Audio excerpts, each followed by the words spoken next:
Hi, welcome along to Westerley VR race number 7. VR stands for virtual racing. You're with Westerley CC. And as you can see from the screen, we're only 8.765 seconds away from the start. Remember, it's very important to get a big start here, and off we go. I'm one of the guys in the purple jerseys. We're the Westerley CC riders. We all choose purple jerseys because that's our club colours. And I'm in the centre of your screen, just to the left of the track. Struggling to get into this first group. And as I say, it is very, very important to get into the first group to stand any chance in this. And the starts are quite ferocious, as you can see.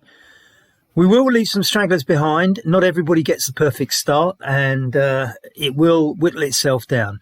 Now, the key to this race is in 2 climbs. Neither of them are particularly challenging, but we've got one at about 1.5 kilometres, so we're a kilometre away from the first little ramp. And what happens is you go down a valley and you go up again, but it's a lot steeper than you might imagine. And I think that's going to catch some riders out. So we'll see this main group form now, but could be well split into 2 or 3 by 1.5 kilometres. We shall see. And then at 10 kilometres is a big climb of the day. It's steepest at the bottom. It's probably 1 kilometre and a bit long. It's not the hardest climb you'll ever do, but in racing conditions, it's going to actually sort the field out, I think. After the climb at 10 kilometres, we've got a big descent and then a final semi-flat finish to the line. It's 15.7 kilometres long. All of our races are around the 16 kilometre mark based on a 10-mile average. And they are fast and furious. And as you can see now, we're touching speeds of 60 kilometres per hour here. And this is just the main group. And this is before it's going to get sorted out. So 1.3 in, and we're about to hit the first little ramp. We're now, as you can see, going down the valley that's going to lead up to it. You can see in the top right-hand corner that the gradient's now just beginning to bite. So this is where it's going to get tough. The speeds are coming down. You can see now it's 5% gradient, and look at it thinning out. Just as expected, this ramp is causing problems. Who can stay with it and who can't? I'm in the middle of your screen, just about hanging on for dear life here. Luckily, you can't hear how heavily I was breathing during that period. But, oh, yeah, this is hard work, and it's still 5%. Not the toughest gradient you'll ever do, but in racing conditions, it hurts. Easing off now at 3.2 as we get towards the top of the climb. We're going to swing round at a left-hand bend. In real life, there's a pub there, but we won't be stopping today. That is strung out. There's a group at the head there, and we're now in a long snake tail behind it. Here's the left, round the pub in real life. And we're heading downhill towards Rickmansworth, if this were a real life race. But you can see people getting up, making up the ground now. A couple of Westerley jerseys there. One of them me, of course. And the other one, I think Andrew Beale. Yes, my old friend from Ealing, Andrew Beale. Now, we're on the descent into Rickmansworth. Can everybody regroup here? We shall see. It's breaking up. I think we're down at the 2 or 3 groups now. There we are, struggling. I think we're going to form a secondary group here, but the others are way down the field, or the road even. Yes, this has caused a split. You can see the main group up ahead. There's a little subgroup in no man's land in the middle, and the group I'm in here. Coming up to 2.77, 2.8, nearly 3 kilometres done. My group forming up a little bit as other people catch up on the descent. And we're going to catch the people in the middle, I think. I think we're going to catch those. So that will form a larger group and give us more chance of catching up with the guys at the front. Or will it? I think the guys in no man's land might just be pulling away now. We shall see. But there's no ground being made up particularly. Or is there? 3.2 kilometres out in a 15.7 kilometre race. You can see the main group way up the road there, and we are not catching them. I think this is going to be in vain.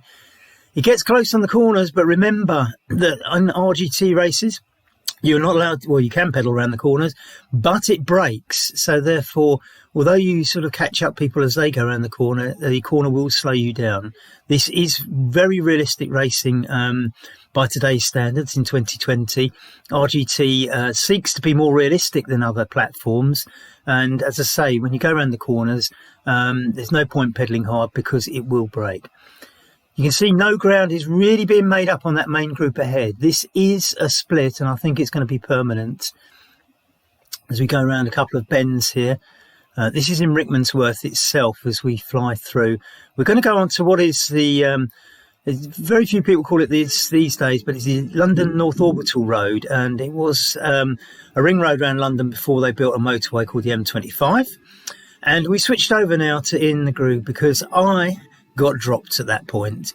So we're now actually up with the front group. In the Groove is in the picture on your left-hand corner, sitting at home, looking as cool as a cucumber.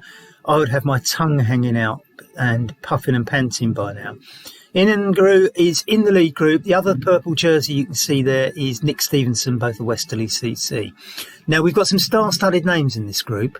Alongside Nick and Ian, we've got Matthias Bergqvist. I see Chris Morgan's up there from Australia. He gets up very early in the morning to do these, Chris. We start at 7:30 in the UK. Chris is in Australia and he's up at, I think, 4:30 in the morning or something like that. We're doing it 7:30 in the evening here. We've got the two big stars of these races, Jasper Paradiens and Jan Dekker, both Belgians, although Jan Dekker does live in the USA. So it's quite a league. Oh, James Melville's in there as well.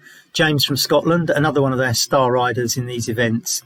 Now look at Ian go. This is the hallmark of Ian's style of riding. He does like to attack and see if he can get away. He's one of those most entertaining riders. You know, you see a few in the pro peloton. I always think people like Dan Martin, for example, will always have a little dig where they can. Ian's just like this. He will always have a go. And when it comes off, it's spectacular. Of course, he's got a big group behind him. So if they all work together, they should be able to reel him in when they like. But you do, of course, suffer from the situation where sometimes nobody wants to be that person in the main group doing all the work. And if they do play cat and mouse like that, you can get away. Now, Ian is doing quite well here. And we see that only Jan Dekker is really featuring in that top six out of the main players. Oh no, James Melville's up there. I'll take that back. So Melville and Dekker now leading the chase back to the stars. Nick Stevenson from Westerley giving it a bit of a go as well. Chris Morgan's still up there and Matthias Bergqvist. So this is quite a little elite group. The Swede, one Swede, two Belgians, a couple of Brits. Oh, and I see David Pouncey's up there as well. So okay, so this is quite a large group, and we're only seeing certain names at the front at the moment, but Ian's still pulling away, but maybe not. Now, this is the big danger. When you get caught up by the group, they are, of course, travelling faster than you because they've caught you up. And the thing is, you've now got to put that extra effort and stay there. But in another typical Ian move, what does he do? He does another attack. Out of the saddle there, as you can see in the left-hand corner, bottom corner, and he pushes away again. This is Ian all over. He's an attacking rider. He's very entertaining. And he's quite a strong rider as well. So don't underestimate his ability to keep doing this. We've seen it a lot in our domestic Westerly races. Unfortunately, Ian had an accident on the real roads. A car pulled out in front of him and he was off the bike for a little while this summer. So he's playing catch up a little bit and hasn't featured in as many races as we would have liked. But he's coming back and he's getting back to his form now. So you can see he's taking no prisoners. Nick Stevenson leading the chase behind him. And I think James Melville as well. Nick Greenhalgh as well. Another regular rider in these races in that pack. A couple of Swedes. We've had a bit of a Nordic invasion on this one. Great to see you all. I think even some of my genes are Nordic, I'm told. So it was nice to see a few Swedes in the pack racing here. Now then, we're up to nearly 7 kilometres. So we're approaching the halfway stage. It's reasonably flat along here. As I say, this is, in real life, this is built on RGT Magic Roads, of course, where we build the roads on real roads. The scenery doesn't match the real roads of the Middlesex-Hertfordshire borders on the edge of London. But the North Orbital Road was a road that looped around the north of London, orbiting London, but back in the 1970s they built a motorway instead called the M25. Some people will call it a car park because it's so busy, but the A412 is still there, and we do actually ride it, despite it being a reasonably main road. It is quite rideable in parts and we do use it locally. So we're heading down the A412 from Rickmansworth towards Denham. Denham's a village. It's got a nice little pretty centre. Quite a few celebrities have lived there over the years. It's not far from Palmer Studios, and it's an easy ride into London. So quite a few stars have settled in Denham over the years, shall we say. I'm certainly, I won't mention any names, but there's certainly quite a few over the years. So Ian pulling away now, and he's getting up to the halfway stage and looking strong. And as we look backwards now, Ian flicks the screen, you can see there is a gap there, but that group is quite large and has got the ability to pull him in. Now, you will see, you won't see it with Ian's shot at the moment, but of course, on RGT, if you look in the top right-hand corner, you can see the wattage Ian's putting out, 296 at the moment, cadence of 90. And, the group's caught him. Now, as you can see, as the group catches him, you can see that the number in the top left-hand corner sometimes goes red. Now, that means you're over-pedalling, right? And that usually happens when you're on a bend and you're pedalling faster than it will let you because you're braking. But also underneath that, you will see a little graph, and it's got some green writing. That green writing will tell you how much energy you're saving by drafting somebody in a pack. So you can see here, Ian's getting some nice little green numbers where he's sitting in the pack now, and it should be easier. And at times he's over-pedalling for the amount of effort he needs to do because of the drafting, and you see that in the red, numbers going red.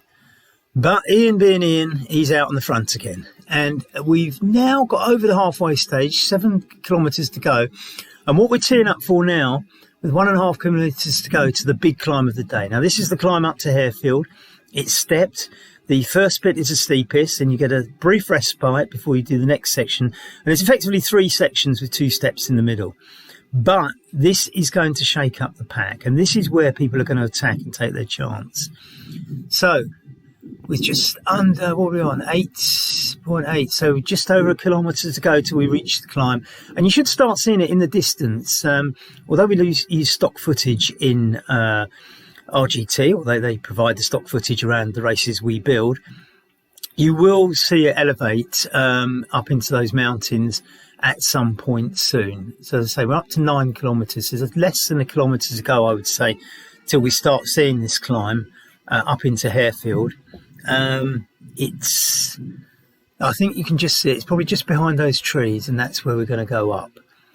Now, as I say, I think everybody knows about this because we do with Westerley races. We do give everybody a feel for the course because we give you a brand new course for every race. So everybody's attacking something new, but we do give them an insight. So everybody who's done their homework and read what we've published will understand that the hill's coming at 10 kilometres. And if you're not a climber, the idea is to hang on. And if you're a strong climber, you attack on the hill. Now, we're coming up to this now, 9.6 kilometres gone. It's getting very near, and Ian's still leading from the front, although you can see the attacks coming now. Everybody going for this because this is the time where you really, really don't want to get dropped, and you may want to attack. We're just beginning to see the inclines now. You can see in the top right-hand corner, the green, the little circle with the green in it. It's up to 3.6% gradient, just gone up to 4.6 gradient. We're on the climb. This is the first ramp, 6.5. I think that's about as steep as it gets, and you can see the road disappearing up to the sky. This first ramp is where you should really attack. And you can see Nick Stevenson and Ian Grew are both there.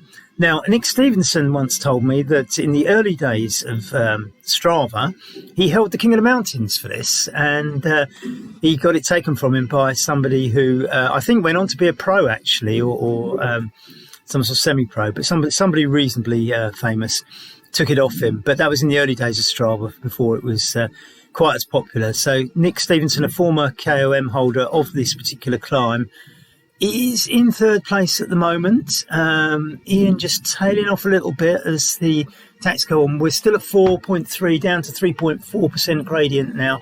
The hill, you can see just under where the gradient is in the top right-hand corner, you can see a profile of the hill. So we're not quite at the top, but we've done the most of it. Now, Ian's got a little bit behind the pack here.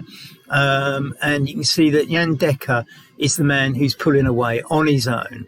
Now, there's 4 or 5 riders behind now. So that you can see Jan Decker is clear. He's absolutely clear now, but the others are chasing. So can this group catch Jan Decker, or has he made the decisive break? Ian working hard to pull back. There'll be other people in that group doing less work than Ian is now, but he's on. So this is the group chasing. And what have we got? 1, 2, 3, 4, 5, a group of 6 here. With Jan Decker up front. I think that's Jasper Paradians in the light blue jersey, who's just in front of Ian. Jasper and Jan are invariably the first two across the line in most of these races, and they're usually neck and neck, and you're never quite sure which one's going to win. But Jan Decker has laid down the gauntlet here. Now we twist around this corner. So Jasper Paradians is chasing hard, and I think the others will probably try and rely on sitting on his wheel, because he needs to chase his compatriot Jan Decker to get anywhere in this race, or other than second. And I see Nick and Ian chasing away there. Matthias Bergqvist still in there.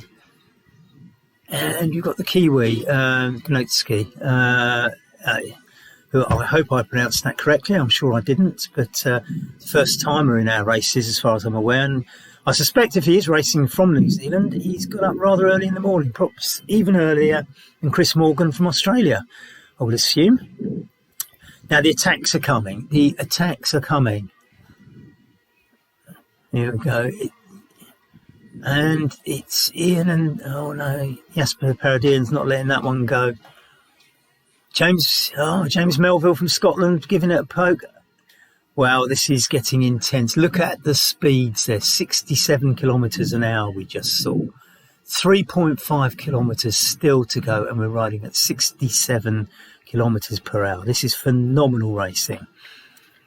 Now this group I think has pulled away. So we've got a group of 6. So apart from Jan Decker, we're looking at the top 7 now. And I think this group is battling for places. Or can they work together and pull Jan Decker in over the last 3 kilometres? Now, this is reasonably flat. It's, undulates a little bit, but nothing significant, nothing that I would call a climb. And it really is now... Oh, hang on. There we are. No, this is still the 6. So, can they or can't they pull the gap back? 2.9. They're running out of kilometres to do it, and this is reasonably flat. I see no reason why Jan Decker is going to fade in this last phase. He's a Belgian living in Colorado, and he's used to a bit of climbing and hard work, and I don't think, given his track record in these races, that he is going to be beaten now. He is well clear. He's out of sight. So we are battling for the podium places now. Who can get them? James Melville and Jasper Paradians would be my favourites. But, as I say, Ian Negru's been out of this for a little while. And I think Nick's quite fast, although he did lose to Jasper and Jan at the weekend in one of his first open RGT races. Ian giving it one last go. Ian likes to attack. He never gives up. You can see in the top right-hand corner where Ian is, and on the profile in the little box up there, and you can see the Kenyan flag. And you can see the gap to Jan Decker in front, and you can see the other groups behind in the little bubbles that look like light bulbs going along the profile. 1.8 kilometres to go. We are now racing. Matthias Bergqvist really giving it some. Ian sitting on his wheels now. Are they free, or is the group going to pull them back again? We shall see. 1.6 kilometres to go. Road is running out. This is where the strong survive. 1.5 kilometres to go. 1 mile for those of you living in places like America or even the UK that still use miles. And these two battling it out. Ian wisely sitting on the wheel just in case he can get the sprint. But here comes Nick Stevenson with an attack. Oh, this looks strong. But Jasper Paradians is not letting that happen. And Jasper goes right by. There's no stopping. That wasn't a reel in. That was an attack. All right, James Melville now, another one of the stars of RGT racing, giving chase. Matthias Bergqvist seeing what he can do as well. And in fact, those four are now clear. So Nick and Nokti are now waiting for the 6th and 7th places with Ian, but Ian's going to go. So Ian goes into no man's land. James Melville just in front of Jasper Paradians, as you can see in the right-hand column with all the country flags of the riders behind them. Ian sitting in 5th, but that's the best he can do now as the others go clear with 600 metres to go to the finishing line. So, James Melville, Jasper Paradians. Let's see. We've had a lot of Belgian 1-2s recently. We're watching the positions on the left, and Jasper Paradians has gone for it all. Melville's not letting him go. We're 3 kilometres with Ian, 300 yards, metres with Ian. So probably about 200 metres from the finishing line up ahead. And it's James Melville at the moment. This will be a sprint finish between the main two. And, Jasper's gone for it. And Matthias Bergqvist is coming in there. So, Melville could be 4th even. No, James has just nicked it there. So James gets third. Ian coming in for 5th, just behind, or not quite just behind, but behind Matthias Bergqvist. So going back to me, by now I had found myself dropped from even the group I happened to be in, which I think was the 3rd group by the time a few people caught me after I dropped from the 2nd group. And I'm pretty much in no man's land. Ironically, some metres in front of James Dix, I see there, 160 odd metres in front of James Dix. Now, James and I seem to always ride around these courses together after getting dropped. And for some reason, we've managed to find ourselves 160 metres apart on this occasion. But that's me rolling into the finish. It's a slow old... It's a slow old thing when you're on your own. It's 36 kilometres an hour, 34 kilometres an hour. So it's not anything like as fast as you've been seeing from the other riders. It's a bit of a trickle, but when you're on your own and you've had to do quite a lot of it on your own, it can hurt. But anyway, so we cut out a bit of that and just watch me finishing crossing the finishing line. You can see on the right-hand side, the flags there. This is the people who finished all having a bit of banter and congratulating each other and discussing the race. That's me crossing the line and the people in front of me. So we're going to have a good look at the results there, telling me that I've come 24th. There were, in fact, 29 finishers in the end out of about 31, 32 starters. And there's the front group. So you can see the front group, as we said earlier, and going down to 9th, in fact, on the chart. And that's it. Bye.